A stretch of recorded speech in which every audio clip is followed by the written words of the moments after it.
Excellent. Hello, bonjour. Moi, je suis Bonjour. votre modérateur B et nous sommes ici pour le table, non? Là. Oui, merci. Je suis vraiment nerveux et parler français, ça me donne comme, j'ai des comme, comment est-ce qu'on dit butterflies dans mon estomac? Papillon? Enfin, on dit Les pas papillon. papillons! Est-ce qu'on Comme dit un des million de papillons? papillons On dit et exactement. Ah, je sais plus. ouais, il y en a trop. Mais je continue. La table ronde, jouer et créer dans une autre langue. J'imagine que tout le monde ici, nous sommes bilingues et nous avons une intéressante histoire parce que nous sommes tous internationaux. Mais je vais commencer. Moi, je suis Bizelda. Je suis votre abbé non-binaire. Je suis un podcasteur, un membre du Broadswords, hôte d'anime attaché, joueur de Powerplay, Iron Ada. Je stream beaucoup de jeux de roleplay sur Twitch. Et aussi, je suis comment est-ce qu'on dit? La personne qui gère la communauté en ligne. Community community manager? Community manager. On dit juste community manager. Il n'y a pas un titre comme très, très cool. Non, ça va. Ça va. Ah oui, je suis le community manager de Adventures League pour D&D. Alors, je suis vraiment comme intégrée dans le monde de role-playing games. Alors, je fais beaucoup, mais on va faire nos introductions. Et là, on peut commencer avec Harry. Ok, donc je m'appelle Harry, plus connue sous le nom de Harry Stocrate. Donc je fais principalement de la bande dessinée sur Instagram, Webtoon, etc., sur tous les réseaux sociaux. Où j'ai une série qui s'appelle en ce moment Sally and Bean, qui parle d'une sorcière un peu grincheuse qui a un petit dragon un peu jovial. Et voici d'ailleurs une peluche du petit dragon en question. Trop mimi. Oh mon Dieu, elle est tellement longue. Oui, trop. Oh! Et voilà, et j'ai streamé pendant 1 an dans la catégorie art et Donjons et Dragons. Et là, je continue de streamer dans la catégorie TTRPG et je joue à Pathfinder tous les dimanches chez une chaîne qui s'appelle Dead Aussi Gamer, que Sylvie connaît. Voilà. Parfait. Et quels sont vos pronoms? Désolée, j'ai oublié de dire la mienne. Moi, je suis they en anglais ou il en français. Et vous? Elle. Elle. Parfait, merci. Elle aussi. Excellent. Et Sylvie, continue. Ok. Alors, bonjour, moi c'est Sylvie. Bonjour, bonsoir, bon après-midi, je sais pas trop. Bonne time zone. Ouais, bon time zone, voilà. Je sais même plus comment on dit time zone, ça y est, j'ai oublié. Zone de temps. Non, ça a l'air très bizarre. Temps? Non. Zone de temps, je crois pas. Zone d'air? Ça y est, plus personne ne sait. Coucou tout le monde. Moi, je suis Sylvie et je suis la co-créatrice de Corny Sideshow. On est basé à Taïwan, mais on joue surtout en fait avec les États-Unis et le Canada. On a plusieurs actual plays en semaine et je suis aussi l'hôte de TTRPG Pyjama Party où j'invite beaucoup de gens de l'industrie du TTRPG, comme des gens comme de Roll20 comme Carlos Luna ou alors le directeur créatif de Dimension 20, des choses comme ça. Et puis on parle de TTRPG. Est-ce que vous devez, tu dois apporter des pyjamas? Oui, onesie, oh on doit Dieu. mettre des onesies, oui, c'est ça. Ok. Ouais. Et du coup, donc j'interviewe des gens aussi. Et puis de temps en temps, je joue à des jeux d'horreur parce que je suis une mauviette. Et voilà. Oh, j'adore ça, merci. Et finalement, nous avons Louvain. Bonjour. Bonjour, mon prénom, donc mon pronom, ce sera elle aussi pour cette soirée, en tout cas. Merci. Et moi, je suis essentiellement autrice de romans, nouvelles, de tout ce qu'on peut, des textes dramatiques, de tout ce qu'on peut écrire. J'ai été catégorisée plutôt autrice de science-fiction. J'écris du weird, en fait, plutôt que de la science-fiction. Et mon prochain bouquin sera un bouquin de pure fantasy parce que j'ai été très malade l'an dernier et j'ai commencé à écrire pour aller mieux. Et en fait, j'ai tout mis, quoi. Tout mis, tous les remèdes pour aller mieux. Donc, il y a des animaux qui parlent, des dragons, des romances queer, des mondes. Sold. Voilà. Trop bien. Et c'est drôle parce que du coup, je me suis dit, tiens, et c'est une rôliste, justement, une rôliste éditrice et lectrice et tellement d'autres choses en IS que je ne saurais même pas faire la liste. Laurence Genard qui m'a dit qu'il a lu et moi je pensais vraiment que c'était juste une potion pour moi, mais en fait apparemment la potion marche pour d'autres gens, donc ça sortira l'an prochain. Ça s'appellera Tust et j'ai demandé à Melville s'il voulait bien faire un jeu de rôle solo pour ce bouquin. Donc en fait il y aura un jeu de rôle solo à la fin du bouquin. Oh my goodness. Voilà. Donc voilà, et sinon, en termes de jeu, je joue, c'est plutôt mon hobby jusqu'à assez récemment. Et assez récemment, c'est la dernière CyberConf où j'ai relevé le défi d'écrire un jeu de rôle sur le voyage. Et donc c'est le jeu de rôle littéraire à deux qui s'appelle Dévoyé, et qui est ma seule et unique production sur Itch. Et voilà, donc je me sens très très très très petite et très novice et très humble dans cette table ronde où voilà, vous êtes tous des expertes du jeu. Vous avez créé une nouvelle, un livre, je perds le mot, mais oh mon Dieu, ça c'est tellement cool. Comme il y aura un jeu au fait aussi, comme j'ai du mal à exprimer my passion. Comme c'est vraiment cool ça. Je suis vraiment comme jealous. Ah, c'est très cool. Alors, nous allons parler un peu. Comme tout le monde ici, vous êtes écrivain, jouant des jeux. Mais quelles sont vos expériences? Est-ce que c'est quelque chose de difficile de faire dans une autre langue? Est-ce que vos expériences étaient positives? Y a-t-il des moments où vous pensez comme « What the fuck am I doing? » Quelque chose de cet effet? Harry, vous pouvez commencer. Mon expérience, je dirais qu'il y a des conséquences comme perdre du vocabulaire dans les deux langues. J'imagine que tout le monde a vécu ce truc. Et tu passes vraiment pour un gros connard en français quand tu dis « Ah, comment on dit en français, ça déjà ?» Ça arrive souvent. Et c'est un peu difficile. Et ouais, des blocages sur des mots où parfois... il te suffit d'un mot qui va être prononcé de manière un peu bizarre avec un accent avec d'autres gens et tu vas le rater et tu vas rien comprendre pendant les 5 minutes après. Donc tu restes en souriant en espérant qu'on ne pose pas de questions. Des trucs comme ça. Je me suis tellement tapé la honte des fois où je cherchais un mot en anglais et il est sorti. J'ai fait une traduction trop directe et ça donnait des trucs un peu, des innuendos un peu. Oh non! Ouais, vous voulez pas? Des trucs comme ça. Mais sinon, en général, c'est très cool et j'ai pas eu trop de soucis. Jamais rien de grave.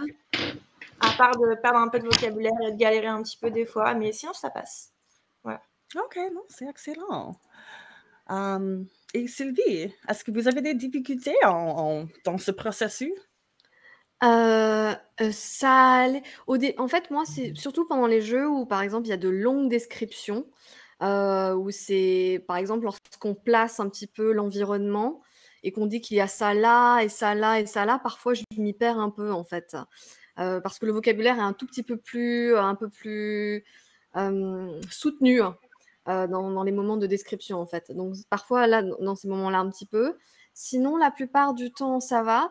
J'étais un peu nerveuse quand j'ai commencé à faire le pyjama party parce que j'étais toute seule à ce moment-là, en fait. Toute seule avec j'allais dire un client, mais c'est même pas un client, une invitée, pardon. Et du coup, je me suis dit, oh là là, mais j'ai eu un petit peu des doutes. Je me suis dit, mais qui je suis, moi? Pourquoi je fais ça en anglais? Et puis, j'ai devant moi des experts de l'industrie qui vont me dire des trucs. Je suis sûre que je vais rien comprendre. Et du coup, j'étais un peu nerveuse par rapport à ça. Mais en fait, quand il y a l'enthousiasme, généralement, les gens de la communauté sont super sympas, donc du coup, et très ouverts. Donc, ouais, vraiment, c'était. Et puis du coup, ça fait des moments marrants, comme Harry a dit en fait. Et ça fait des moments vraiment très drôles. Et puis, ça m'arrive aussi très souvent, je fais des traductions littéralement, directes, et ça veut absolument rien dire, où il y a des innuendos, comme tu dis. Et puis, ça fait des bons moments. Et puis ça fait un peu partie de ton personnage parfois. Voilà, ton personnage est un peu comme ça, et ça donne du caractère. Et donc voilà, je trouve que la plupart du temps, les gens sont vraiment ouverts et sympas et compréhensibles. Donc c'est pas vraiment de mauvaises expériences. Plus des peurs intérieures à affronter, je pense que c'est ça. Oh oui. Voilà, je pense que c'est plus comme ça. Absolument. Après ces questions, nous avons des questions en chat que j'adore. Mais on continue. Louvain, quelles sont vos expériences? Parce que tu as écrit un livre est-ce que c'était en anglais ou en français? Ou les deux?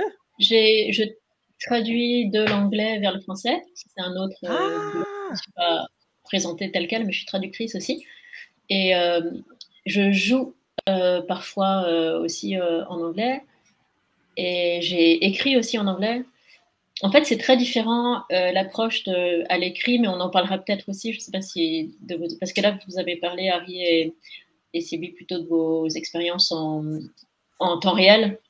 Et en fait, c'est deux choses très très différentes. C'est vrai que moi, pour répondre sur le jeu, j'ai jamais, j'ai beaucoup joué en anglais, mais plutôt dans des tables internationales, ce qui fait que finalement, c'était pas. Il y avait souvent un Canadien ou une Américaine, mais c'était noyé par 3 Russes, comme dans les blagues en fait. Alors, une rôliste russe et une rôliste canadienne et une rôliste suédoise rentrent dans un actuel play. Mais ça commence comme une blague, mais en fait, effectivement, du coup, je crois que c'est un anglais qu'on utilise. Je pense que les natives utilisent un anglais différent, probablement. Je ne sais pas, toi, tu pourras nous en parler, Vi, parce que finalement, c'est un anglais international qui s'adapte un petit peu au fait qu'il y a beaucoup de nationalités en présence. Et du coup, j'aimais bien ça. Je trouvais ça parfois un peu lourd, parce que parfois, je trouve mon anglais... c'est comme si on avait la langue pâteuse à un moment quand on est fatigué. Donc il y a une sorte de moteur qui, comme tu dis, dans les descriptions plus précises ou plus poétiques, on a l'impression que je sais pas, qu'il faut remettre quelque chose, de l'huile, parce que la langue est toute pâteuse. Donc je trouve que ce qui est intéressant, c'est dans la durée. Je trouve que ça fait des trucs, on est très performante. Après, d'un seul coup, on essaie d'expliquer un truc tout simple et on a juste un mot bête comme, je sais pas, car ou ant qui vient pas en fait, juste. Et c'est jamais, pour moi, c'est jamais trop des mots compliqués. Et puis à un moment, on file comme ça, et on est là, waouh, je suis trop bilingue et tout. Et ça va hyper bien. Et puis après, on bloque sur quelque chose. Je trouve ça intéressant ce que ça fait en fait. Je trouve ça intéressant ce que ça fait à l'esprit. Et ça ajoute aussi, parce que le jeu de rôle finalement, c'est la façon dont je le pratique. J'ai l'impression que je me projette dans une persona qui n'est pas la mienne. Et le fait d'avoir une autre langue ajoute une projection différente ou une exotisation différente. Mais j'aurais plein d'autres trucs à dire. Ça, c'est pour le jeu. Et effectivement, c'est drôle parfois quand on comprend. Mais parfois, c'est... Ouais. Et pour l'écriture, ouais, j'ai publié j'écris de temps en temps en anglais, de la non-fiction, plutôt des récits ou des mémoires, et aussi du weird. Et j'écris très différemment. Et dernièrement, on m'a demandé une nouvelle dans un thème précis, si j'en avais une pour une anthologie, et j'en avais qu'une en anglais. Et du coup, la personne, c'est Lionel Evrard, qui est également traducteur. Donc, je lui ai envoyé la nouvelle en anglais en lui demandant si ça lui plaisait. Il a dit, ah, c'est cool, c'est super, est-ce que tu pourrais la traduire pour cette anthologie qui est en français? Et j'ai traduit. Mon Dieu, mais que c'était nul. J'étais là, mais c'est nul, c'est plat, parce qu'en fait, en français, j'aurais jamais écrit ça comme ça, jamais. Et du coup, je reconnaissais pas, en fait, une fois passé en français, je me disais, oh, bon, c'est pas grave, j'aurais presque envie de demander à l'anthologiste de préciser que ça a été traduit, mais à la fois c'est absurde. Je sais pas ce que vous en pensez, mais vous lisez un truc écrit en anglais par Luvan, traduit de l'anglais par Luvan. What? Mais en fait, on s'exprime très différemment en fonction de la langue. On ne dit pas la même chose non plus. C'est assez frappant. C'est vrai. Est-ce que c'est comme si parfois tu as une autre personnalité presque quand tu t'exprimes dans une autre langue, une autre manière d'être, une autre. Est-ce que parfois ça vous fait ça ou pas totalement une personne différente, mais un peu une autre. Oui, c'est ça, une autre manière d'être. Ah ouais. Enfin, moi personnellement, déjà ma voix elle change. J'ai la voix beaucoup plus aiguë en anglais qu'en français. Je sais pas pourquoi. Peut-être parce que le français, c'est plus dans le nez et l'américain plus dans la gorge ou il y a quelque chose comme ça. Et aussi, vu que tu perds un peu ton assurance parce que tu n'as pas toutes les clés en main, je me retrouve à être beaucoup plus timide en anglais qu'en français. Donc ouais, un peu... je comprends. Je sais pas exactement comment le dire, mais mon voix en français, c'est plus bas. Quand je parle en anglais, the voice that I use is a lot higher. Je sais pas, mais ça affecte exactement comment je parle, mais c'est très intéressant. Et je veux juste commenter brièvement, il y avait une question en chat qui était géniale. Est-ce que vous avez un rapport? Non, c'était pas ça. Oui, est-ce que votre première partie était en anglais ou français? Et sinon, c'était comment votre première partie en anglais? Demande Released Pod. Et je voulais juste dire, moi, pour faire le flip side de cette question, moi, j'ai jamais joué un jeu en français, absolument jamais. Moi, je n'ai pas beaucoup de connexion. Français, j'ai fait un projet avec Released Pod, mais c'était en anglais. Mon habilité de parler en français, comme évident, c'est très, très franglais. C'est parce que c'est comment je pense dans mon tête. Mais s'il y a quelqu'un qui veut jouer du Dungeons and Dragons avec moi en français, juste slide into my DMs. Et j'aimerais ça. Mais pour vous, quelles étaient vos expériences en anglais? Comme votre premier jeu de role-playing en anglais, comment est-ce que ça passe? Sylvie, si vous voulez commencer. Ah, ok, d'accord. Alors moi, en fait, j'ai jamais joué en français. Donc, moi, j'ai jamais joué en français. J'ai découvert le jeu de rôle quand j'ai été envoyée. Donc, moi, je suis basée en Asie, à Taïwan. Et j'ai découvert le jeu de rôle avec mon copain qui est devenu mon mari et qui est américain. Et du coup, il n'y a pas énormément de Français. La communauté francophone n'est pas très grande ici, en fait. Et donc, du coup, en fait, j'ai toujours joué en anglais. Et du coup, à jouer en français, j'ai regardé, par exemple, des choses, parce que ça m'intéressait, j'étais curieuse de voir les fiches des personnages en français, tu sais, de Donjons et Dragons, en français, et je voyais le vocabulaire, et j'en ai fait même, tu vois, un jeu dans mes shows, où j'interrogeais mes invités en français en disant « Ah, je suis sûre que tu vas pas savoir qu'est-ce que ça veut dire, ça !» Parce que moi-même, je savais pas, tu vois. Et du coup, en fait, du coup, ça a commencé avec l'anglais tout de suite. Et je pourrais pas comparer entre les deux, mais il y a eu, comme je disais tout à l'heure, oui, au début c'était entre amis, c'était en off, enfin pas en live, etc. Donc c'était à la rigolade, donc on se prenait pas trop au sérieux, etc. Mais c'est vrai que quand on a commencé à streamer, et j'étais plus nerveuse, j'étais un peu plus. Il m'a fallu un petit temps d'adaptation en fait. Mais finalement, j'ai connu que l'anglais. Et si on joue en français, je crois que je serais perdue en fait. Je crois que je n'arriverais pas à m'exprimer. Absolument. Ce qui est trop bizarre. Mais du coup, il faut absolument que tu joues avec Bi, quoi. Il faut absolument que en français. On fait un one shot en français. Atlas va l'organiser. Mais ouais, parce que et puis ça pourrait se passer, tous les noms seraient piqués dans une carte de l'Auvergne avec des noms hyper français, et vous mangeriez de la raclette et de la tartiflette. Ça me manquerait. Mais par exemple, on me disait comment on dit bludgeoning en français. Moi, j'étais bludgeoning. Right? Et j'ai cherché, c'était contondant. Et je me dis, mais attends, mais qui est-ce qui utilise le mot contondant? Moi, j'ai jamais utilisé ce mot.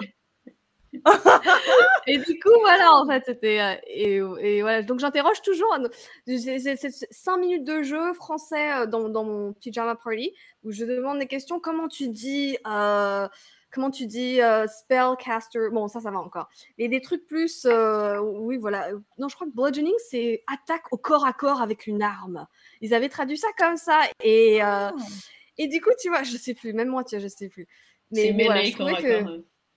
Ah, mêlé, voilà, c'est ça, c'était Ouais. mêlé. Mais ça, c'est Ouais, génial ouais, parce ouais. qu'en français, tu as l'impression que tu vois des gros rugbyman qui arrivent et qui font une mêlée. Et alors que corps à corps, je sais pas, ça fait beaucoup plus léger ou un brusque. Enfin, je sais pas, c'est très bizarre. Et mêlé, c'est un mot français. Enfin, c'est comme quand on entend entrepreneur. Enfin, c'est chouette parce qu'on se transmet des choses et on se transmet des changements de sens. Ouais. Mais du coup, quand on dit pour Ouais. bludgeoning damage, c'est Ouais. dommage contondant? Comme Alors, vraiment? moi, je saurais pas dire. C'est une question Non, ou si c'est. je me trompe. Ouais. Et Non, je me dommage, c'est damage, c'est dommage. Ouais. Ah, on a tourné son jeu alors. Alors, je vais vous interroger. Comment on dit cantrip Le quiz. en français? Comment on dit cantrip en français? J'ai un problème de connexion. C'est un ça quiz, la lag, pop quiz tout de je suite. comprends pas. Il y a un problème. Louis, tu mens, Louis. Je te vois. Allez, Harry, tu peux le faire. Cantrip, aucune des sort un. Ouais. Qu'est-ce qu'on a dit? On Ouais, avait dit qu'on t'as allait faire des fausses traductions. Ça se dit panais Ouais, en ouais. français. Alors- Panais. Ouais. Non, c'est pas ça. C'est quoi? C'est Bi, tu sais ou pas? Absolument, mais en chat, nous next. avons... non, C'est sort mineur apparemment. sort mineur ou Voilà. tour Sort de mineur. Mais magie. tu vois, ça me vient. Cantrip. Pour oui. cantrip. Tu sais, Cantrip. le sort que tu peux utiliser. Enfin, oui, le sort que tu peux utiliser tout le temps. Tu sais, j'arrive même pas à Ouais. m'exprimer. En fait, c'est impossible pour moi d'expliquer des jeux. Ouais. Mais c'est bien. de En fait, rôle ce sera un en Donjons français. et Dragons tabou. Et tu seras obligé de faire des gestes pour expliquer ce que tu vas faire. Et alors, Charade. j'envoie Un petit menu. boule de feu. Oui. Euh, Manger des spaghettis. boule de- Ouais. Ouais, désolée, c'était petite aparté. Donc voilà, Non, mais je vraiment, sais même plus c'est si j'ai répondu à la question en fait. Je sais pas. Non, oui, je voulais juste demander comme si tu avais joué des jeux en français ou en anglais. Plutôt, j'ai appris que tu n'as pas joué des jeux en français, alors nous C'est devons le fou, faire. Absolument. Ouais, Ça va vraiment. être tellement difficile, comme Louis dit, comme je vais avoir comme des petits miniatures des dragons pour Ouais. décrire ce que je fais. Comme, Ouais. je marche, comme regardez. Sinon, je tu bouge. dessines. pour décrire ce que je fais. Ouais. Enfin, moi, je dessine très mal, donc je sais. Ouais. Mais ça, c'est Oh, vrai bah, que voilà. mon expérience, c'est d'écrire les choses, c'est beaucoup plus précis. Souvent, c'est beaucoup plus précis en anglais Ouais. parce qu'il y a moins de termes ambigus. Donc, je me sens plus précise techniquement en anglais. Et par contre, sur les positions, et alors heureusement, je fais très peu de jeux où il faut expliquer les positions. Pour moi, même en français, c'est un problème. C'est-à-dire que j'ai une légère dyslexie qui fait que finalement, ça va vite devenir très flou pour moi en français, et en anglais, souvent, c'est beaucoup plus clair. Par contre, tout ce qui est... je trouve ça très difficile de m'accrocher au behind, beneath, below, inside. Et au bout d'un moment, je suis perdue, mais j'ai ce problème-là en français. J'ai beaucoup de problèmes à visualiser l'espace. Tu vois, typiquement, quand on m'explique le plan d'une maison en disant « Ouais, tu vois, je vais déplacer le mur là, puis on va abattre ça », et ça, je suis déjà perdue. Je suis déjà perdue au bout de la deuxième. Et donc, pour les MJ, je suis un enfer parce qu'ils me décrivent un espace et je suis là. Ouais. Je ne vois rien. Tout le reste, les personnages, je les vois très bien. Je comprends. Et l'espace, pour moi, je suis pas, mon cerveau ne voit pas l'espace. Et du coup, pour ça, en anglais, je trouve ça, je sais pas pourquoi, je visualise mieux l'espace expliqué en anglais. Et ma première expérience, c'était sur ICQ. Ouais. Attention, je suis vieille. C'était sur ICQ et c'était du textuel avec des Norvégiens, je dis Norvégiens parce que c'était que des îles. Et c'était vraiment, et on était dans un campus en Norvège et on était juste en train d'écrire. C'était très j'ai trouvé ça fascinant, alors que maintenant que j'y pense, c'était totalement nul. Enfin, je sais pas ce qu'on faisait, c'était vraiment, vraiment nul, mais j'ai bien aimé. Ouais. Et ma première expérience en parlant, c'était un jeu qui avait été créé par un créateur de jeux qui s'appelle Edaqua, qui vit ici à Munich. Et il crée ses propres jeux, et on était des enfants. Donc c'est une sorte de Harry Potter, mais vachement mieux. Enfin, il n'y a pas de mal. Dans le sens plus magique, plus queer, et plus inventif. Et on jouait des enfants. Et nos aides de jeu, c'était des billes. Et on avait plein de billes. C'était super. C'était totalement magique. J'ai adoré.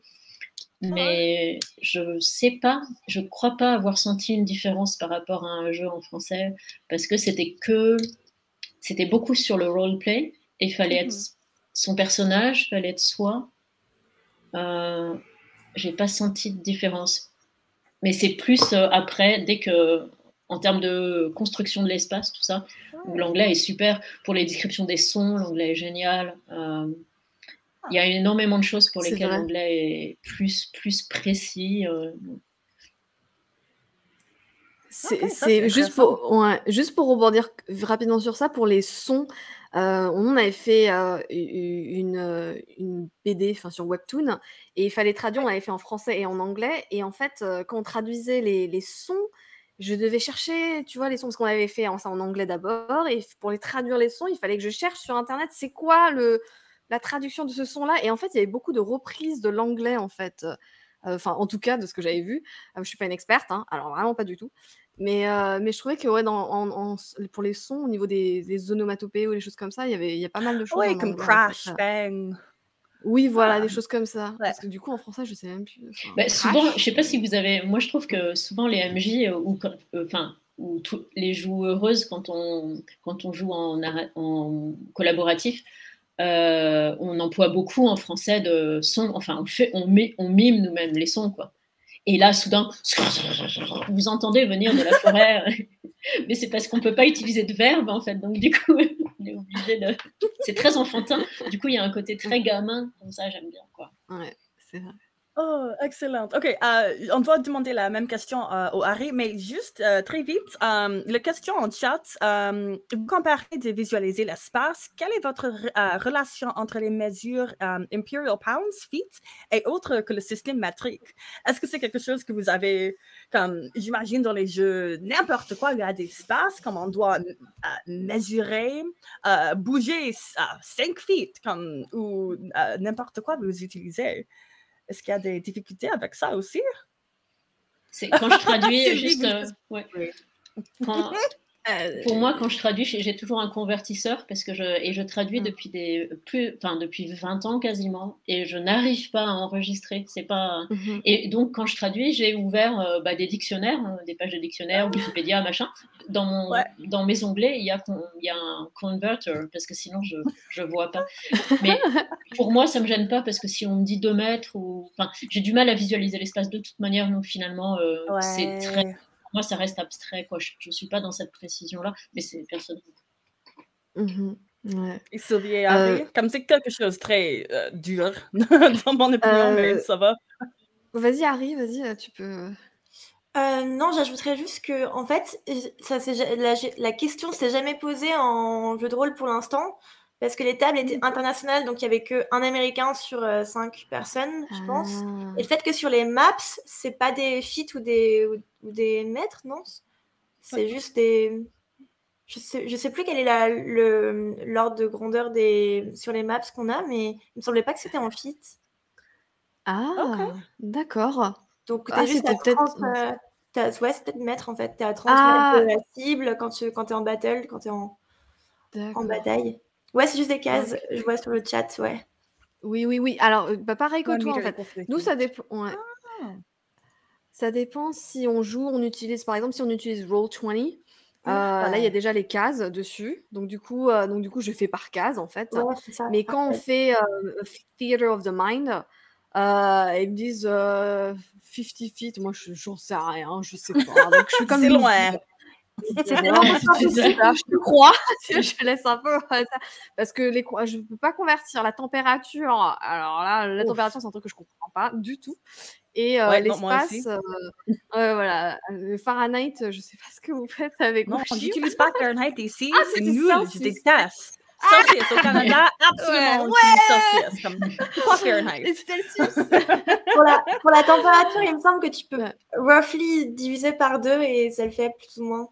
Ah ouais, c'est vrai. Ah, bon, pas précis, mais en général, tu peux diviser par 2. Bon. Bon, si c'est faux, c'est ta faute alors. Ouais. D'accord. C'est la chose que sur ce type. Non, très bien. Mais oui, bon voilà. Et puis sinon, ouais, pour l'espace, moi, je suis comme Louis. Enfin, tu me dis l'espace, je visualise rien en fait. Donc j'aime bien quand on a des cartes et qu'on nous montre et tout. J'aime bien ça en fait. Sinon, j'ai vraiment du mal à me placer en fait. Ou alors, il faut qu'ils répètent et je suis chiante. Du coup, je dis, est-ce que tu peux répéter, s'il te plaît, 2 fois, 3 fois Ouais, moi, je suis le genre de joueuse. On me décrit, alors il y a une porte, je sais pas, à gauche, devant, à droite. Je prends la porte à droite. Alors, t'es mignonne, mais... Donc, en vrai, c'est vrai, genre, alors, j'attaque le monstre de gauche. Et donc, t'imagines la joueuse qui est en train de partir attaquer. Rien. Ouais. Ouais. Par contre, on a un truc, dans notre groupe, on a quelqu'un qui est visually impaired. Et donc, du coup, en fait, ça a changé un petit peu notre jeu, en fait, par rapport à la description de l'espace. Comme il ne peut pas voir les cartes et tout, du coup, notre maître du donjon, bah, en fait, a fait beaucoup d'efforts pour être plus précis et répéter les choses et tout. Et c'est vrai que pour moi, ça m'a aidé un petit peu, en fait, parce qu'il ne pouvait pas voir les cartes, en fait. Donc ça m'a aidé à ce niveau-là. Ah, that's really cool. C'est quasiment un autre langage, en fait. Pardon. Ouais. Oh non, ça va. C'était une parenthèse. Je voulais juste demander à Harry, est-ce que vous avez joué comme des jeux de roleplay en anglais?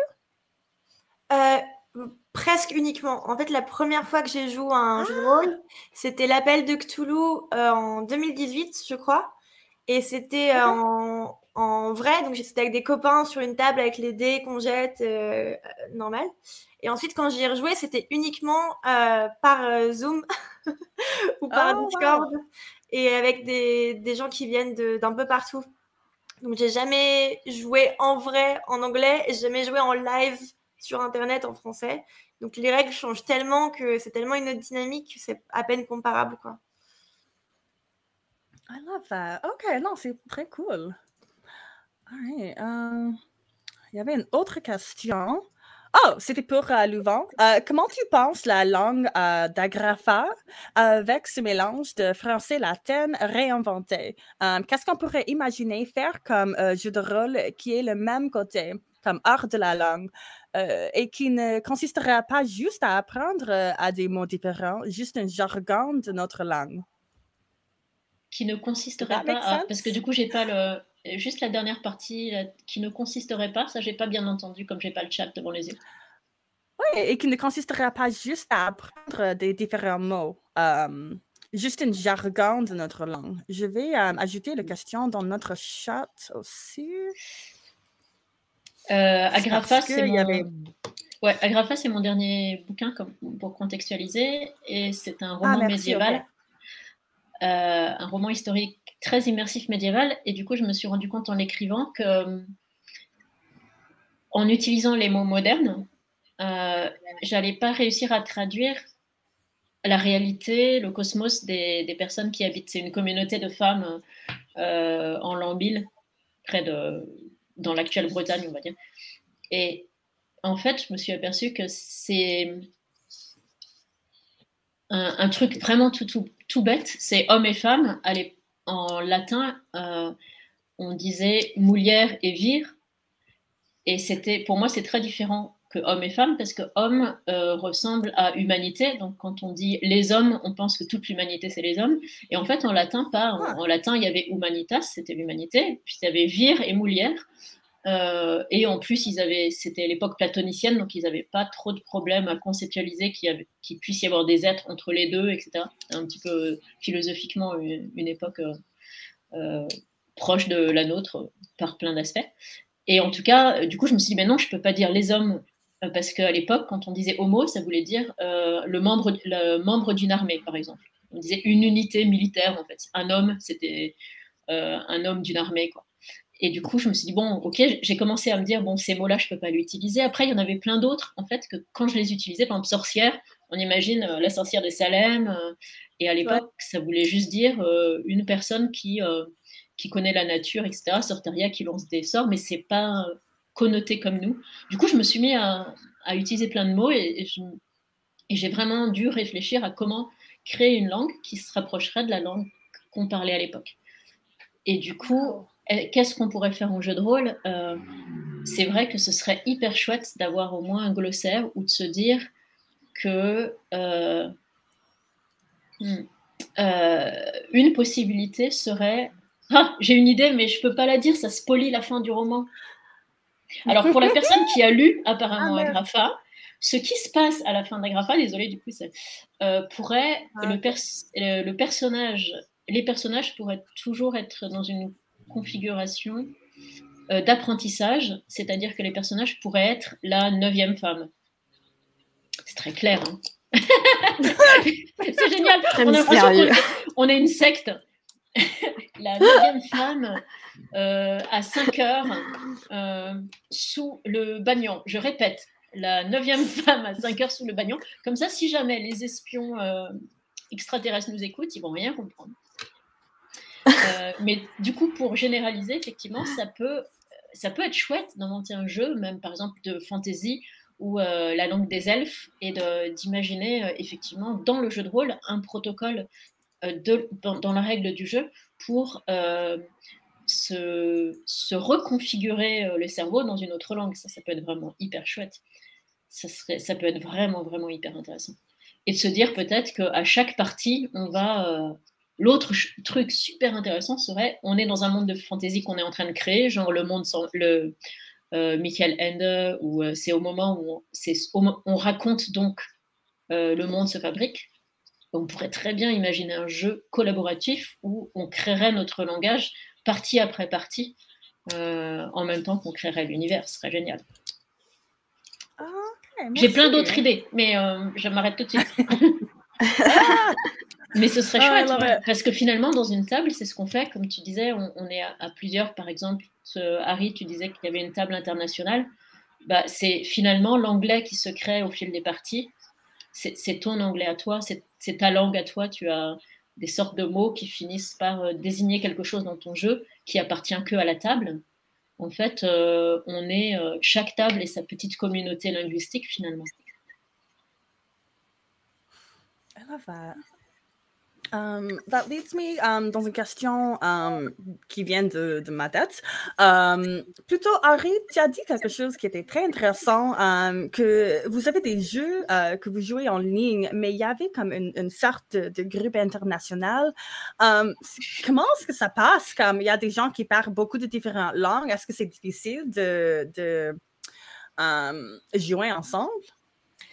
Non, parce que donc, tout le monde est bilingue. Mais par contre, tout le monde a des accents différents. Et c'est là que ça devient un peu drôle. Parce que, par exemple, donc dans le jeu, je joue à Pathfinder en ce moment. Et mon personnage représente la luxure. Chacun des personnages est un des 7 péchés capitaux. Et du coup, le maître, le GM, s'est dit qu'une Française, pour représenter la luxure, ce serait drôle parce que ce serait un peu sexy, quoi. Parce que ça fait un peu exotique l'accent français aux oreilles de ceux qui ne parlent pas. Parce que pour nous, les Français, l'accent français est ridicule. Et dès que mes followers français me voient parler anglais, ils se foutent de ma gueule. Mais pour eux, ils trouvent ça sexy.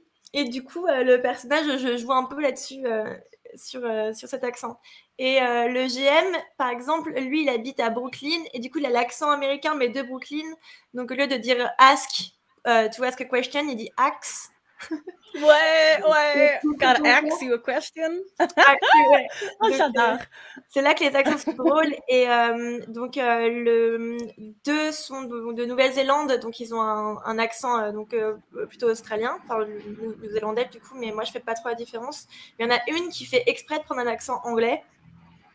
qui est nickel d'ailleurs, mais elle fait du voice acting, donc elle a l'habitude.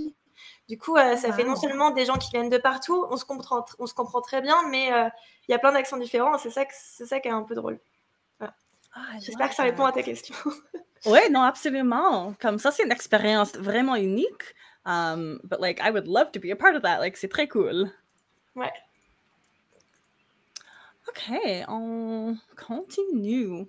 Alors, est-ce que j'ai pas exactement compris au commencement, mais d'entre vous, est-ce qu'il y a des uns qui ont créé des jeux de rôle? Comme je sais, Luvi, vous avez votre jeu de rôle au fin de votre livre. C'est like, what is that process like? Est-ce que c'était facile? Est-ce que c'est difficile? Est-ce que vous avez besoin d'aide? Est-ce qu'il y a des comme des consultations que tu dois faire? On va commencer avec Sylvie parce qu'elle a pas parlé beaucoup maintenant. Have you made a game before? Est-ce que j'ai créé des jeux, tu veux dire? Oui, parce que vous organisez votre Twitch et vous jouez comme... didn't really understand. Est-ce que c'était un processus d'interview? Alors je pensais que tu voulais dire est-ce que j'avais créé des jeux comme des jeux de rôle ou des choses comme ça, mais je n'ai pas écrit je n'ai pas écrit de jeu ou moi non plus. pour les actual play, en fait, c'est notre maître du donjon en fait qui homebrew nos campagnes. Et du coup, en fait, c'est plus lui parce que moi je joue en fait pour mon show. En fait, mon show c'est vraiment très ridicule. Pour mon show, c'est basé en fait à partir des skills, les compétences de Donjons et Dragons, les compétences, les 6-7 compétences. Dexterity, strength, etc. en fait. Et en fait, l'invité doit faire... l'invité est challengé en fait pour chaque compétence, mais en vrai, physiquement pour la force, physiquement pour la dextérité, l'agilité, pour l'intelligence, il y a ça, puis pour la sagesse, le charisme, je perds mes mots, mais du coup, mais j'ai pas inventé, enfin j'ai rien inventé, j'ai juste pris ce qui existait et puis après j'ai fait un jeu à ma sauce. Et puis en même temps, c'est une interview en fait en même temps pour comprendre ce qu'ils font dans l'industrie et qu'est-ce qui les a menés au jeu de rôle, etc.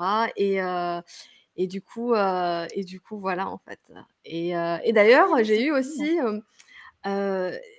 de Dag, comment elle s'appelle Michael. Les deux.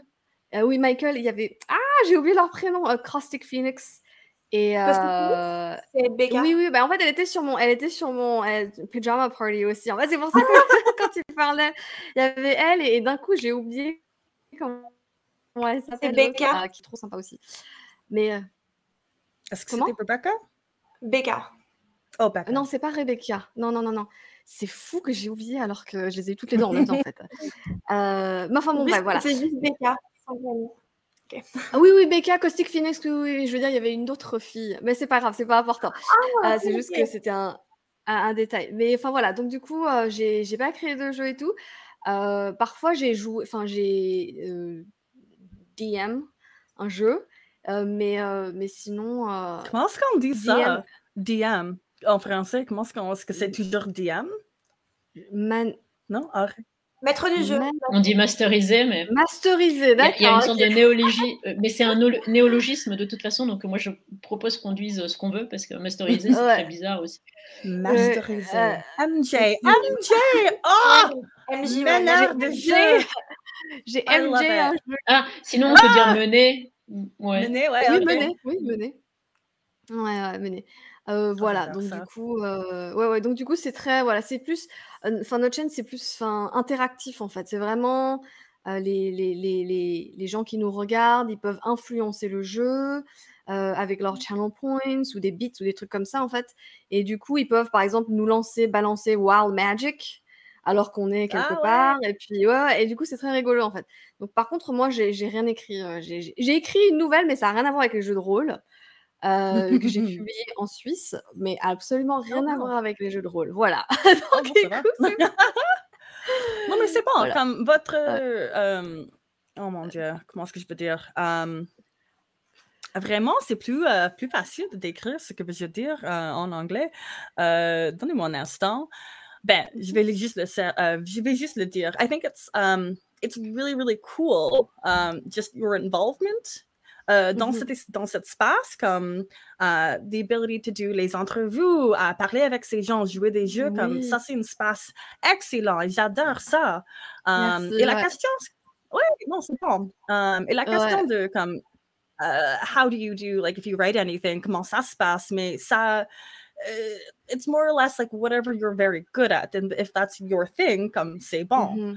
Alors, Harry, comme dans votre bio, quels sont, comme, j'utilise cet espace maintenant pour to hype your things, de parler des choses que vous faites. Parlons un peu de qu'est-ce que vous faites, comme est-ce que c'est facile? Est-ce que tu aimes les jeux? Comme, quelles sont vos expériences positives si tu utilises Twitch? Je pense que tu avais quelques channels. J'ai quoi? Est-ce que tu avais quelques channels, like Twitch channels, que vous streamez en? Donc j'ai mon français, j'ai arrêté Twitch en fait cette année de ma chaîne principale. Je faisais des streams 3 fois par semaine où je dessinais en live. Et okay. Le lundi, en général, je faisais le comic de la semaine, l'épisode de la semaine. Le mardi, je faisais ce qu'on appelait, ça c'était marrant, je faisais ce qu'on appelait le cursed stream, donc le stream maudit. Et en fait, on donnait un thème pour le mardi, où on choisissait une personne, que ce soit un follower ou une célébrité. Et ensuite, les gens dans le chat faisaient des propositions et je ne pouvais pas refuser ce qu'ils me disaient de dessiner. Et du coup, à chaque fois, je devais mettre le stream en mature parce que il y avait des trucs horribles, ça devenait très gore, très sexuel, très très vite. Et du coup, on se retrouvait avec des monstruosités de dessins. Donc ça, c'était le mardi. Et ensuite, le jeudi, en fait, donc j'étais en Donjons et Dragons pour je dessinais les personnages des gens, donc les mains des gens. Et donc, avec les channel points, comme disait Sylvie, il y avait possibilité de gagner ses dessins et de gagner, voir ton dessin et de dessiner le jeudi, etc. Et ensuite, en joignant cette communauté de gens qui streamaient Donjons et Dragons, j'ai connu plein de gens différents. Et c'est comme ça que j'ai connu Dag, donc la personne chez qui je joue à Pathfinder. Mais donc, c'est sur sa chaîne, pas sur la mienne. Voilà. Et sinon, Twitch, c'était vraiment cool. J'ai dû arrêter pour des raisons personnelles, mais j'ai pas eu trop de soucis. Et pareil, la communauté, elle est internationale. Donc, on parle tous un anglais international que tout le monde comprend. Et il n'y a pas eu trop de soucis. Voilà. Oui, je vais demander comme les personnes dans le chat, est-ce qu'ils parlent français, anglais, quelque chose d'autre?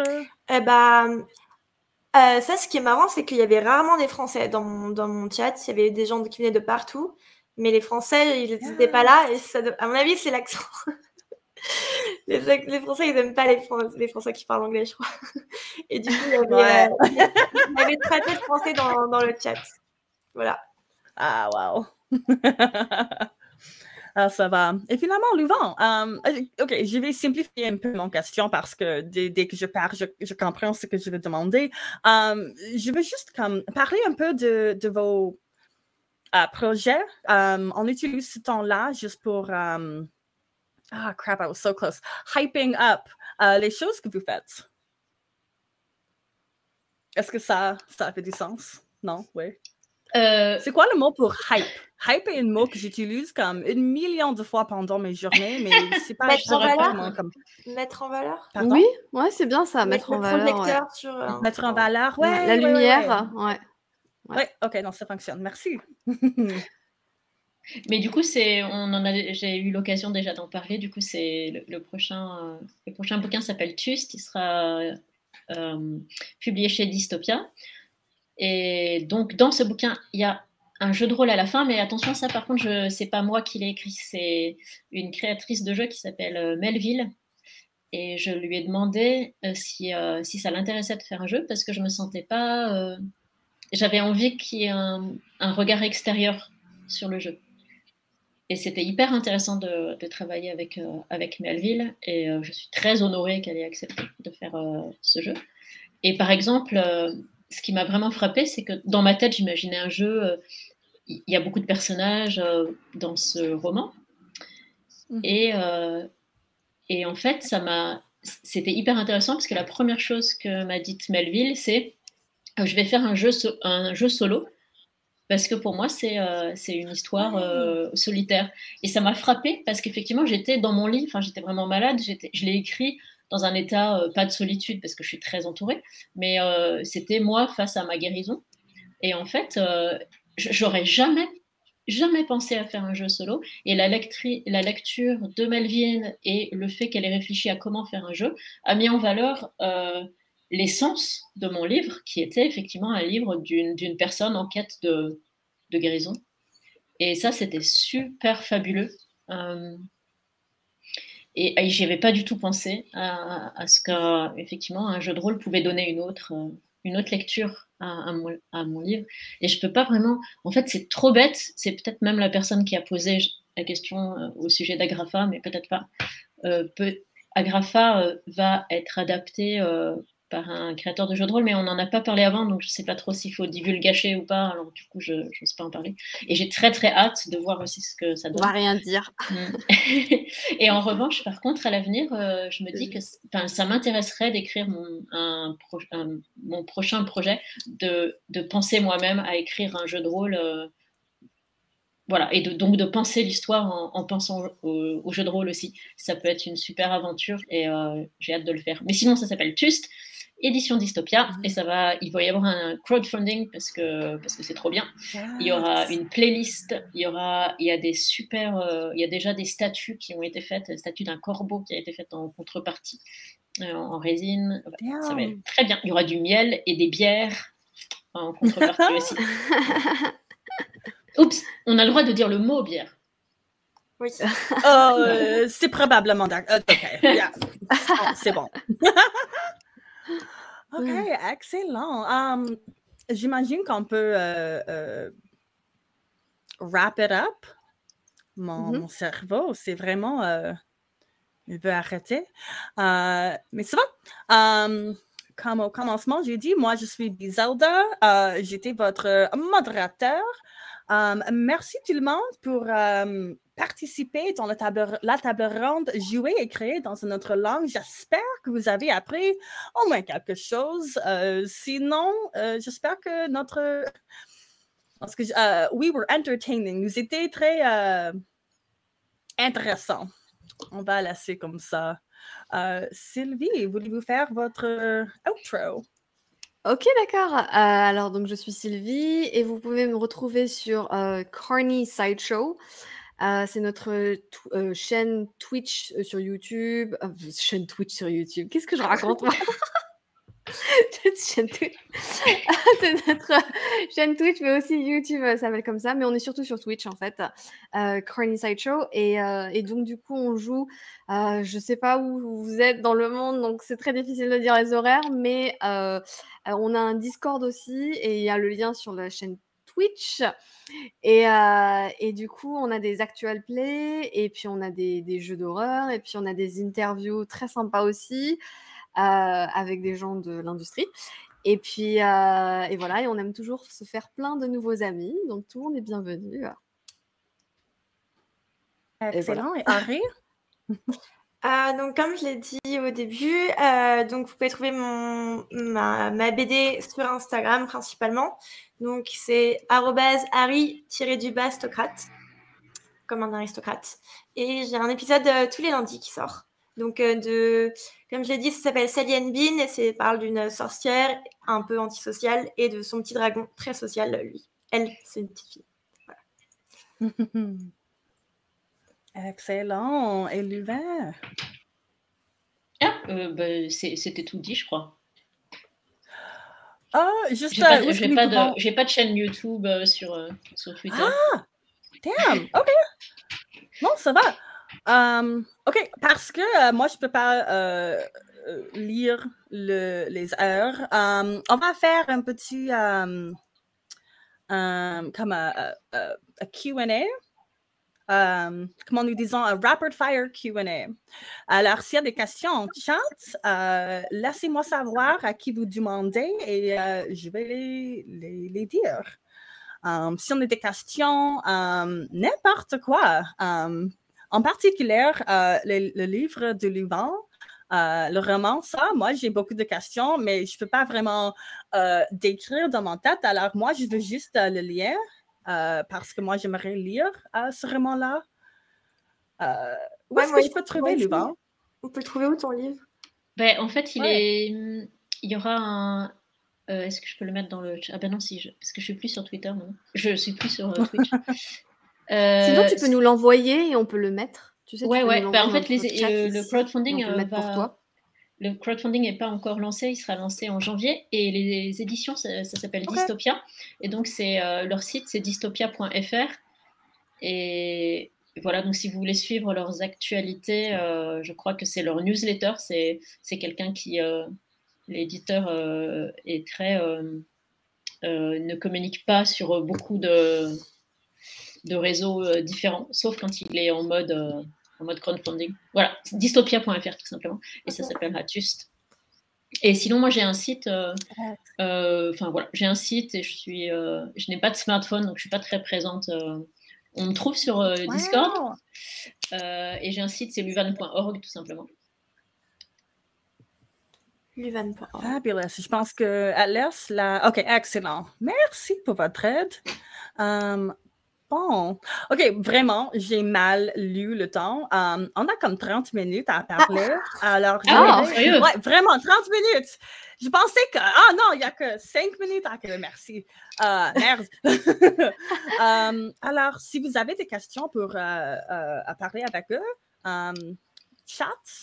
La seule question, je pense que c'est une question, c'était plutôt comment était notre expérience ici? Est-ce que c'était quelque chose de bon? En parlant de ce panel. C'est quoi panel en fait? C'est table ronde. C'est juste table ronde. Ouais. Merci. Moi, j'aimerais demander à Sylvie, t'as pas répondu à si t'avais ce truc d'avoir une personnalité un peu différente en anglais qu'en français. Oui, c'est vrai. Ah si, oui, très. Et bah, mon mari qui est américain, en fait, dit toujours, quand je l'écoute parler en français, bon, là, on est en ligne, donc du coup, je fais un effort. Mais, mais il dit toujours, oh, elle est trop ghetto quand elle parle en français et tout, quand je l'écoute. Et quand je suis avec mes amis, elle est toujours en train de dire putain, alors qu'elle arrête pas de me dire arrête de dire F-word. Je sais pas si on peut dire ça. Enfin, bon, bref. Ah, pardon, désolée, je sais même pas si on peut. Il y a des chaînes, on peut pas swear. Il y a des chaînes, on peut. Pardon, j'ai pas. On te voit encore. Moi, j'ai déjà swear. Désolée, si on peut. Mais du coup, il y a. Et du coup, en anglais, ouais, c'est marrant parce que j'ai l'impression d'être presque plus à l'aise en anglais qu'en français. Et je sais pas si c'est parce que j'ai seulement joué en anglais. Et du coup, enfin, peut-être ça en fait. Voilà. Donc du coup, j'ai l'impression que je me comprends un peu différemment. C'est vrai, un tout petit peu différemment quand je parle en français ou quand je parle en anglais. Mais un petit peu. Et je crois que, enfin, maintenant un peu moins, mais au départ, beaucoup, beaucoup plus. J'étais plus, comme tu disais, plus timide. Plus voilà, je m'exprimais un peu plus difficilement, etc. en fait. Mais avec le temps, en fait, et vu que mon conjoint est américain, bah, il faut bien parler anglais tout le temps.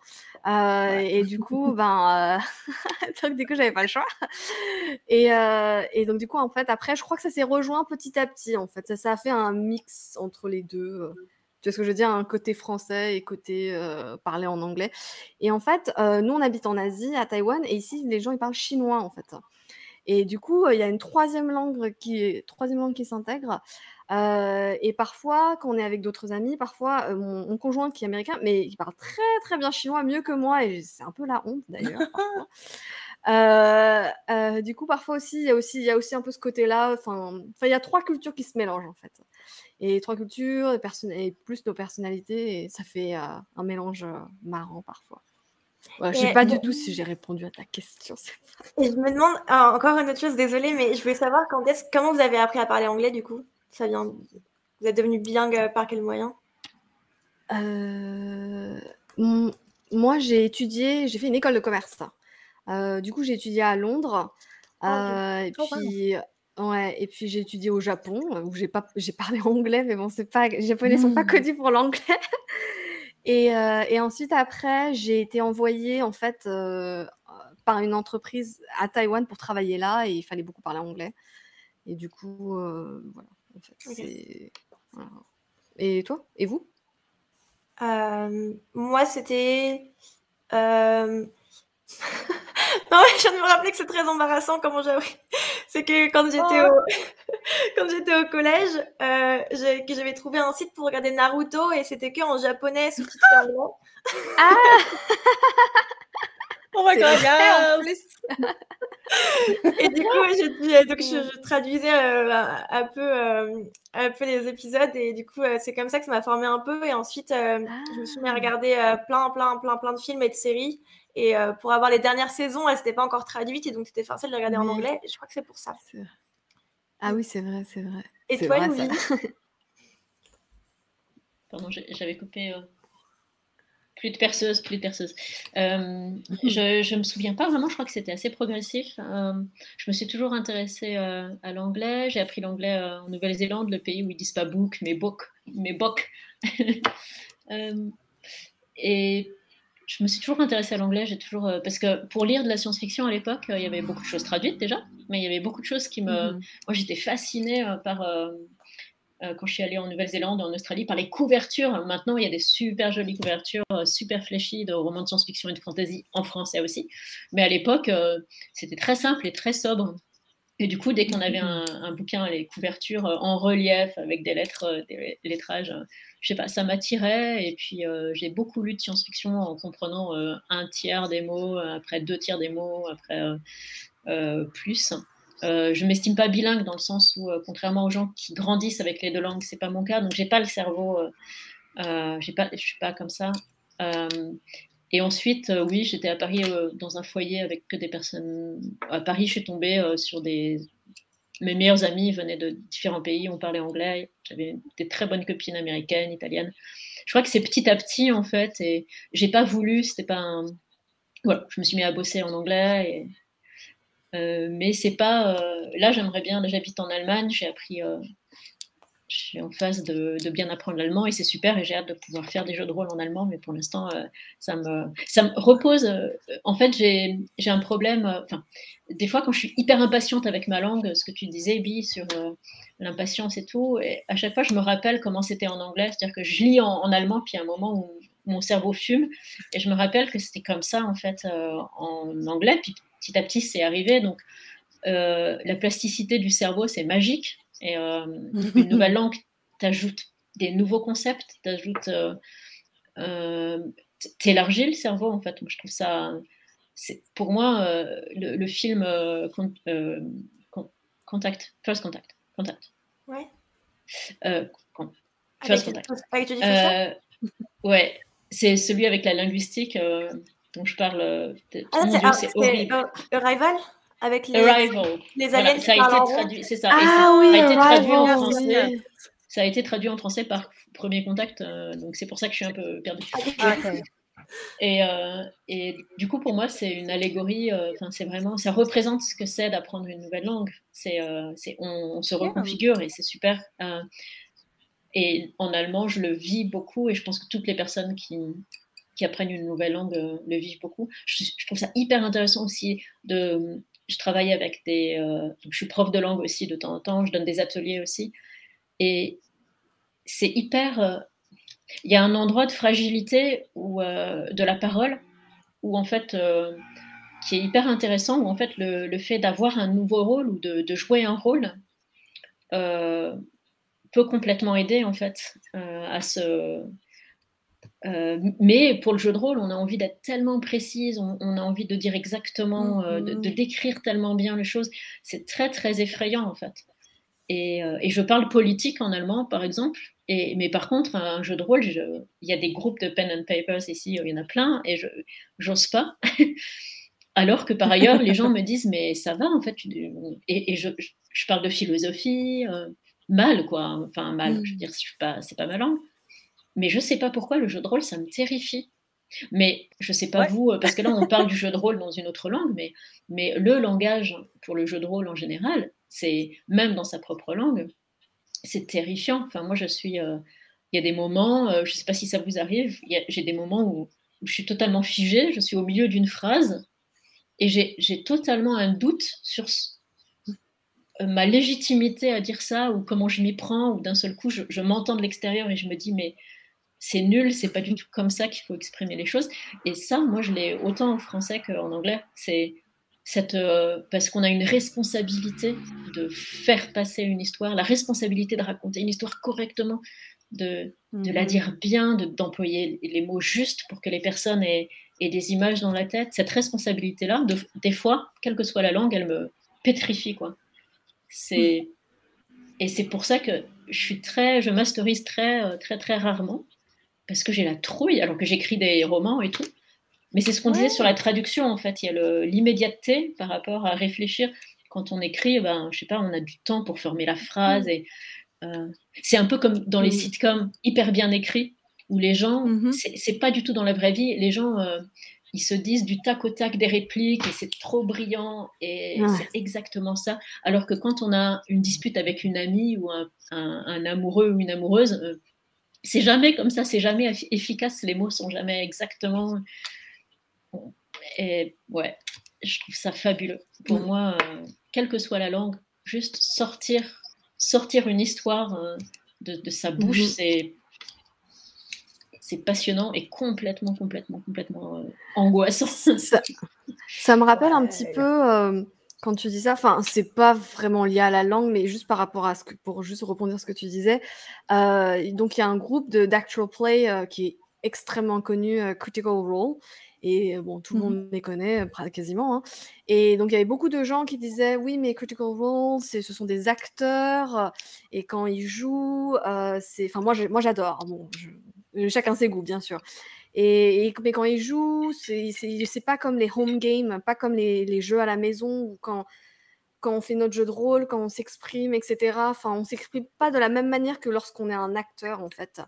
Et ça me fait un peu penser à ça quand tu disais ça, parce que quand j'avais regardé Critical Role et que j'ai pas mal regardé, je me suis dit, oh, mais c'est ça, jeu de rôle et tout, quand on fait sur Twitch en live, etc.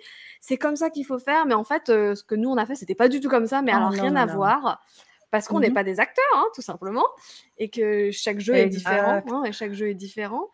Et du coup, au départ, il y avait cette pression de vouloir absolument être hyper bien représenter son personnage, être poétique quand il le faut, être dur quand il le faut, tu sais, être vraiment, comme tu disais, très précis dans notre jeu, comme ils ont l'air de l'être, tu vois, comme ils le sont, et c'est avec une telle fluidité. Et moi, ça me bloquait au début. Je me suis dit, non, attends, mais ça va pas ce qu'on est en train de faire. C'est pas ça, c'est pas comme ça. Et du coup, ça a bloqué notre jeu, en fait. Et en fait, ouais, et après, il fallait lâcher ça, en fait. C'était une question de prendre du recul et de lâcher prise. Chacun a son propre jeu, de toute façon, et sa manière de faire. Et une fois que j'avais un peu lâché sur ça, c'était beaucoup mieux, en fait. Mais juste pour dire que, je comprends, il y a ce désir de vraiment vouloir... jouer ce rôle, en fait, comme on l'a écrit ou décrit ou imaginé. Enfin voilà, c'était une petite parenthèse, pas par rapport à la langue. Non, mais ça, c'est une vraie expérience. Je sais qu'il y a beaucoup de gens qui sont toujours nerveux de jouer au jeu de rôle parce qu'ils ne sont pas Matt Mercer ou Marisha Ray. Et c'est comme, si vous ne pouvez pas faire ce qu'ils font, pourquoi est-ce que tu joues? Mais ce n'est pas le cas du tout. Je vais juste reculer un peu. L'histoire de Harry, comment elle a vraiment appris l'anglais, c'est un peu l'histoire de mon expérience avec le français. Comme j'y allais à l'école, like grade school, high school et université, en français, alors je peux l'écrire pas mal, mais mon voix, parce que je parle presque jamais. Mais quand j'étais jeune, je jouais beaucoup au Xbox.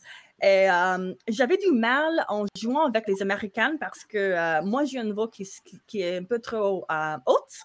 Alors, les hommes étaient disgusting en ligne.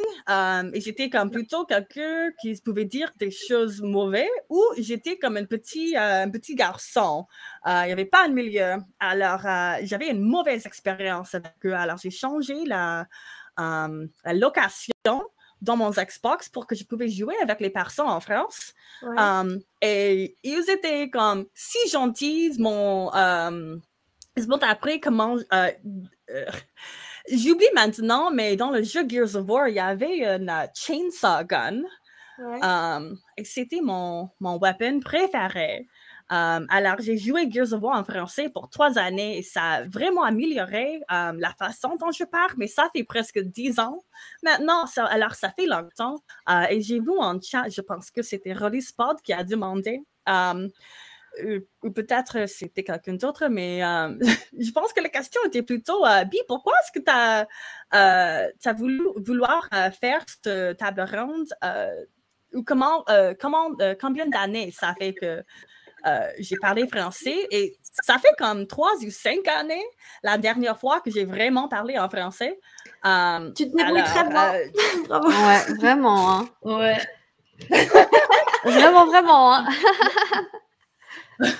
Mais je voulais vraiment pratiquer parce que comme je veux vraiment jouer un jeu de rôle en français. Je sais, comme Sylvie a dit, ça va être un nightmare. Mais non, ça va être rigolo, même, justement. Ça va être un nightmare rigolo. Ouais. Un Exact. nightmare rigolo. Mais c'est une expérience que j'adore. Oui, non, je veux ça.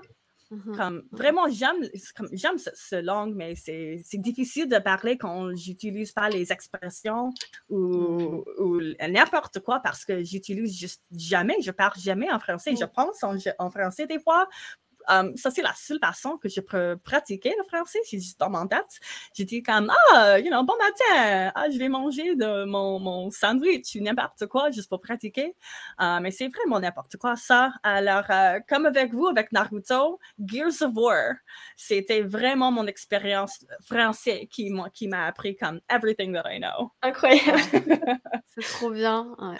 Et c'est trop bien que tu sois tombée sur des gens sympas aussi. Hein. Ouais. Oui. Ça, je trouve, c'est vraiment It took cool. some time. Ouais. Parce que comme j'entends tout le temps que... parce que parfois, on me dit la communauté gamer, parfois, ça peut être un petit peu toxique aussi. Du coup, je trouve que c'est trop bien que tu sois tombée sur des gens super cool. Oui, ils habitaient comme Marseille, je pense. Je sais pas exact, mais j'imagine que c'est une place assez beau. C'est une grande ville dans le sud de la France où il fait très beau, oui, où les gens ont tendance à être plus chill, plus relax. OK. I love it. OK, nous avons d'autres questions aussi. Excellent. Des jeux de rôle sont souvent joués en franglais, comme moi je parle. Est-ce que du coup, c'est plus difficile ou plus facile de s'adapter à ce mélange de langues pour vous? Est-ce que vous jouez vos jeux seulement en français ou anglais ou est-ce qu'il y a une combinaison de franglais? Harry? Le seul truc que je dirais, moi je joue que en anglais du coup, mais par contre moi j'ai du français qui ressort parfois et je dis my French is showing. Je dis parfois juste avant une phrase en anglais je vais dire du coup I'm gonna do this. Ouais. C'est rigolo ça. Ouais, il n'y a que ça. Je sais pas vous les filles. Et nous, pour nous, on a un truc reward sur Twitch qui s'appelle Bonjour. Ouais. Et du coup, en fait, à chaque fois que les viewers ils appuient sur Bonjour, automatiquement, je suis obligée de parler en français pendant 1 minute en fait. Okay. Ah, génial. Ouais, c'est trop marrant. Et du coup, il n'y a plus personne qui comprend rien, mais je peux raconter n'importe quoi. Et du coup, ouais. Donc ça, c'est ces moments-là où je joue en français. Mais tu sais quoi, c'est très difficile en fait pour moi de switcher, de changer. Quand je vois ça venir, en fait, tu vois, du coup, je joue plus, je parle en fait. C'est comme si je parlais, j'essaie de... bon, bah, du coup, tu sais, je parle normalement, mais je suis plus dans l'état d'esprit jeu de rôle parce que je n'y arrive pas, en fait. Et voilà. Et donc, du coup, là, là, je parle en français. Et sinon, mais bien sûr qu'il y a du français qui revient. Il y a toujours un peu de français qui revient quand par exemple, tu as des trucs comme là, quand tu disais l'accent, je sais plus, tu sais, il y a des trucs, il y a les Anglais, ils ont volé des mots français et qu'ils utilisent, et moi, je les anglicise. Des trucs bêtes comme, tu sais, les duvets. C'est bête, hein. Et bah, du coup, moi, je croyais qu'on disait ça devette. Tu vois, je disais, ah, c'est quoi les devettes? Et tu vois, et ils disaient, et tout le monde dit, quoi, devette? Devette! Tu vois, devette! Et ils me disent, non, tu veux dire duvet? Quoi? Et tu vois, il y a plein de mots anglais, français, en anglais, mais avec l'accent français. Enfin bon, bref, voilà. Et il y a des moments drôles comme ça. Et bon, voilà, sinon, sinon c'est marrant. I love that. Moi, j'habite dans une ville avec tous nos street signs sont en français, mais parce que personne dans ma ville est français, ils sont comme nous avons quoi d'autre? Même Pierre, un mot très simple, mais les personnes ici l'appellent Pierre. Oh! Et je comprends pas pourquoi. Pierre au lieu de Pierre. Et c'est nul, je comprends pas. Il y a beaucoup d'autres exemples. Je peux pas en penser, mais j'adore ça. Ouais, c'est rigolo. Ouais. Tu sais, c'est dur, c'est difficile de se souvenir, mais il y en a beaucoup. Ouais. Dans le moment, ouais, toujours. Après, je vais prendre comme une shower et je vais penser comme, il y avait autant de choses que je pourrais dire, merde, mais ça va. Louvain, est-ce que, j'ai pas vraiment compris, est-ce que vous jouez des jeux en anglais, en français, comme est-ce que vous participez dans des jeux de rôle? Oui, en anglais et en français. Donc, mais quand je joue en anglais, c'est jamais, je suis la seule francophone, donc j'ai pas eu l'impression, des fois j'ai l'impression que, et il y a toujours des natives.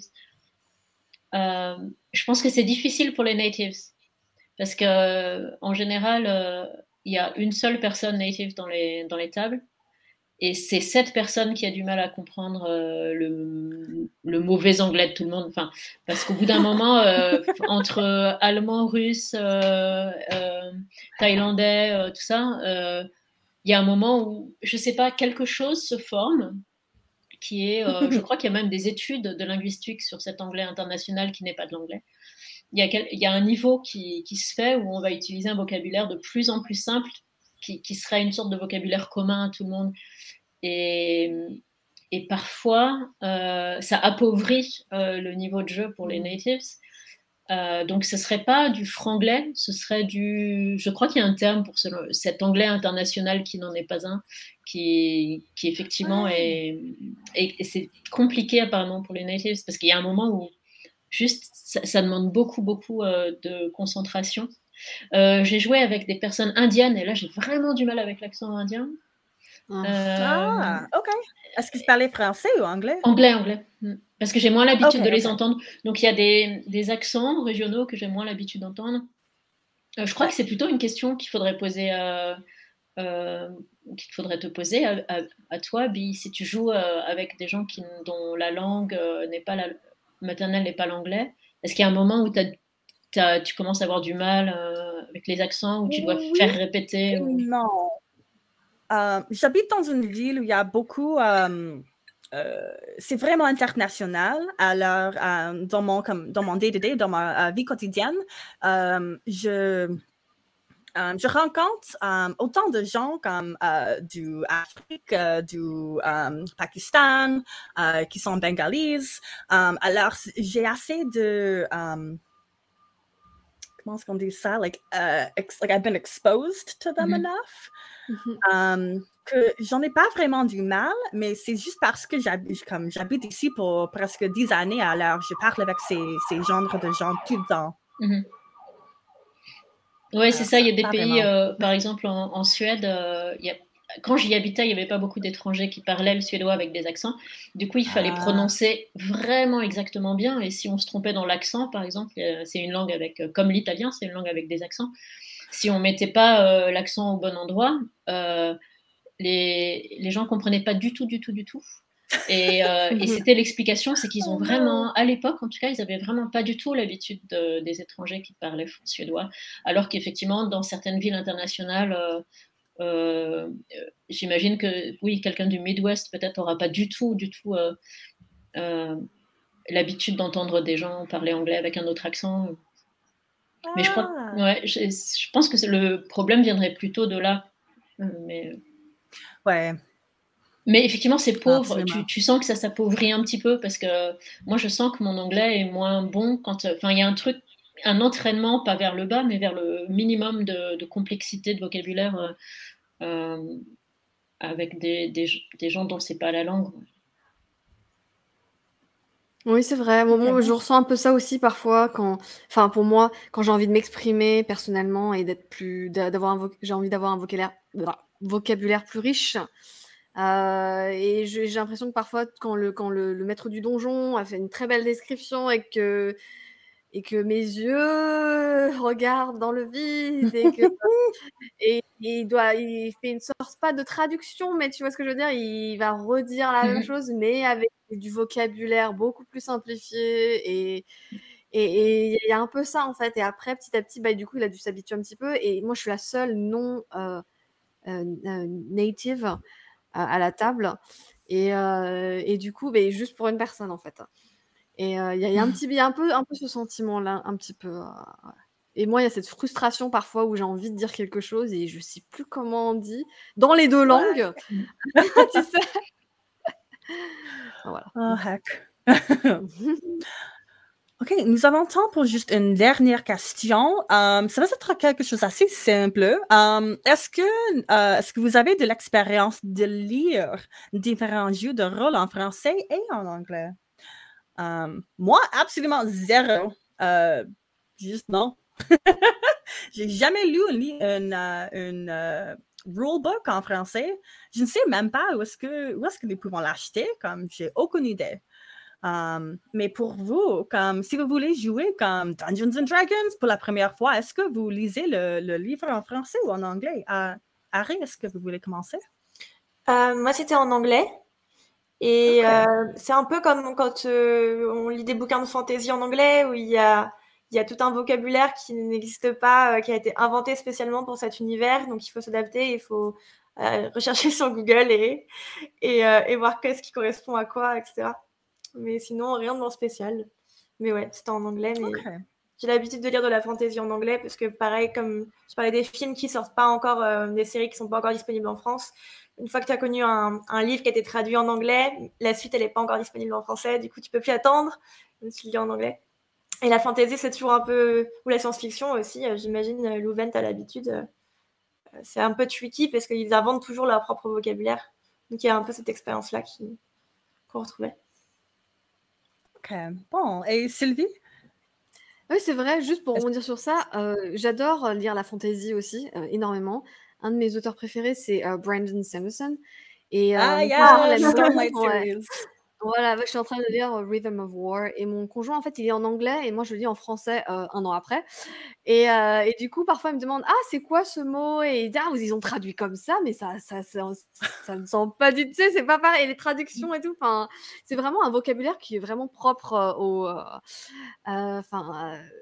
livre, je veux dire, à l'environnement, au fantastique, fantasy, fantastique, science-fiction. Et pour revenir à la question... Ah oui, ici, parfois, à Taïwan, je donne des cours de français. Et en fait, j'utilise les jeux de rôle, en fait, pour enseigner le français parfois. Et du coup, j'ai justement dû aller chercher tout ce vocabulaire, etc., pour jouer, pour enseigner le français pour ceux qui ont un niveau plus élevé, en fait, et qui veulent quelque chose un peu différent. Et c'est hyper bien, en fait. Et ils adorent. Et c'est pas facile. Mais ils adorent ça, en fait. Et du coup, j'ai lu... Enfin, c'était surtout Donjons et Dragons parce que c'est le système que je connais le mieux. Du coup, j'ai dû lire... au début, il n'y avait pas D&D, enfin Wizards of Coast, ils n'avaient pas encore sorti officiellement la traduction française, parce que je crois que c'est récemment qu'ils ont sorti la traduction espagnole, française, japonaise, je ne sais plus. Récemment, en fait, il y a quelques mois, officiellement. Mais avant, bah, il y avait des traductions sur des sites, etc. Et donc, j'étais allée chercher sur ces sites-là. Et j'avais utilisé ce matériel-là pour pouvoir enseigner le français à travers les jeux de rôle, en fait. Et du coup, j'avais lu, justement, et c'était hyper bien, en fait. Je me disais, oh, c'est comme ça qu'on dit, oh, c'est trop bien. Ouais, finalement, je comprends, ouais. Ouais, moi, j'étais en train d'apprendre. Donc, du coup, voilà, ça, c'est ce que j'avais lu. Mais sinon, c'était en anglais, mais pour les cours de français, jeux de rôle, / jeux de rôle, j'avais lu pas mal de petites choses en français, en fait. Et je trouvais ça hyper bien, en fait. C'était trop bien de voir les deux, en fait. J'ai même un glossaire. C'est pour ça que j'avais posé des questions avec Oh my goodness. côté anglais et côté français. Ouais. Oh, I love that. Ouais. OK, et finalement, Louvain, est-ce que vous lisez vos jeux de rôle en français ou en anglais, ou les deux? Ou ça arrive les deux, puis en plus je pratique des jeux qui sont...